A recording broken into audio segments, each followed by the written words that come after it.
अस्सलाम वालेकुम नाजरीन, कल से सोशल मीडिया पर एक हंगामा बपा हुआ है। वो हंगामा ये है कि लाहौर में जाली बैलेट पेपर छापने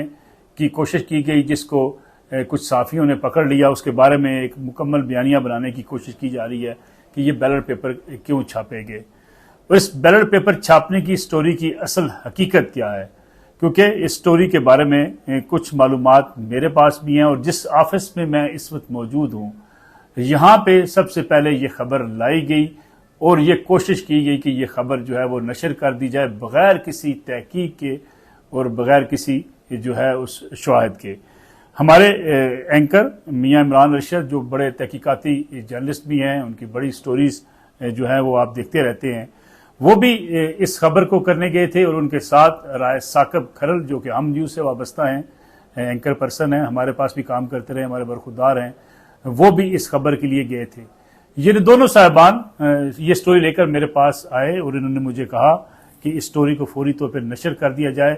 क्योंकि उन्होंने कोई एक प्रेस देखा है जिस प्रेस में कुछ बैलेट पेपर छापे जा रहे हैं जिनके बारे में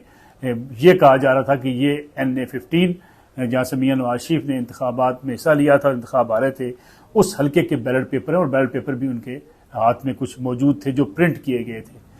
अब सवाल 3-4 थे जब ये खबर मेरे सामने रखी गई और जब ये कहा गया कि इस किस्म का स्कैंडल है, तो बतौर जो है वो इदारे के सरबराह की हैसियत से मैंने उनके सामने 3-4 सवालात रखे। पहला सवाल ये है कि जिन लोगों की निशानदेही पे आप इस प्रेस में गए या जिस जगह पे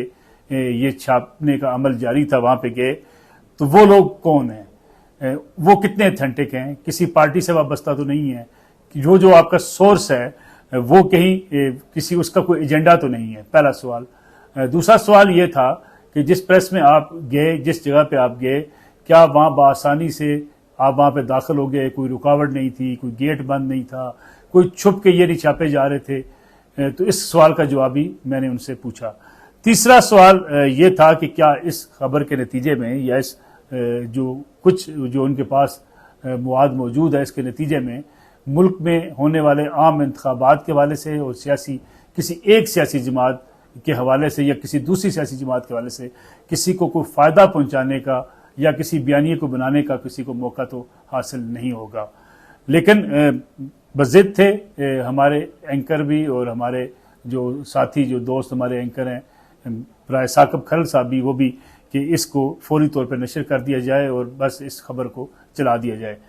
इन तीनों सवालों के बाद मैंने उनसे कहा कि इसमें मजीद तहकीकात होनी चाहिए, जिस पर मियां इमरान अरशद साहब ने इस बात को कबूल किया कि हाँ इस पर तहकीकात होनी चाहिए और इन सवालात के जवाब जो हमने सामने रखे हैं वो इसको देखा जाना चाहिए ताकि हकायक कौम के सामने आ सकें, ताकि हम किसी मुहिम का हिस्सा न बन जाएं, ताकि हम किसी प्लांटेड स्टोरी का हिस्सा न बने और वो प्लांटेड स्टोरी किसी के इस्तेमाल में ना आ जाए।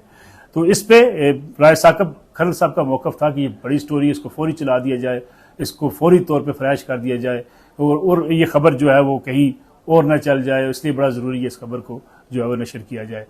अब सवाल ये पैदा होता है कि बग़ैर किसी तहकीक के और बग़ैर किसी इस बात के जाने कि आखिर ये मनसूबा किसका था, कौन ये चंद बैलेट पेपर छाप कर पूरे इलेक्शन को मुतनाज़ा बनाने की कोशिश कर रहा है, इस पर तहकीकात ज़रूर होनी चाहिए थी। और क्या किसी का अगर एजेंडा है तो उस एजेंडे को भी सामने आना चाहिए, अगर ये स्टोरी प्लांटेड है तो उसका भी जायज़ा लिया जाना चाहिए। लेकिन राय साकब साहब बज़िद थे और उन्होंने कहा कि नहीं इसको फौरी चलाएं, जिस पर मैंने उनसे एक सवाल किया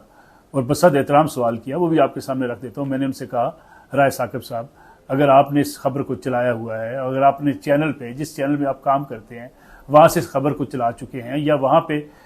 इसको नशर कर चुके हैं तो मुझे बता दीजिएगा। अगर आपसे इस बारे में सबूत लिए जाते हैं, पूछा जाता है कहीं से, तो यकीनी बात है ये जर्नलिस्ट एथिक्स की भी बिल्कुल जो है वो ज़रूरत है कि हमें ये चेक करना चाहिए कि क्या खबर कोई प्लांटेड तो नहीं है।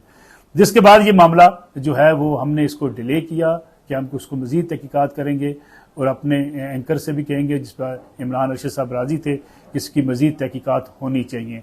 अब सवाल ये पैदा होता है कि उसके बाद ये खबर अज़हर मशवानी साहब जो कि सोशल मीडिया के इंचार्ज हैं पाकिस्तान तहरीक इंसाफ के, वो इस वीडियो को ट्वीट करते हैं। इस नामुकम्मल खबर को लेके वो मैदान में आ जाते हैं, पहले कुछ वीडियोस डालते हैं, फिर दूसरी डालते हैं, फिर तीसरी डालते हैं। अब सवाल ये पैदा होता है कि ये वीडियोस वहाँ पे उनके पास कैसे गई, जिस व्हाट्सएप ग्रुप के अंदर गई हैं उस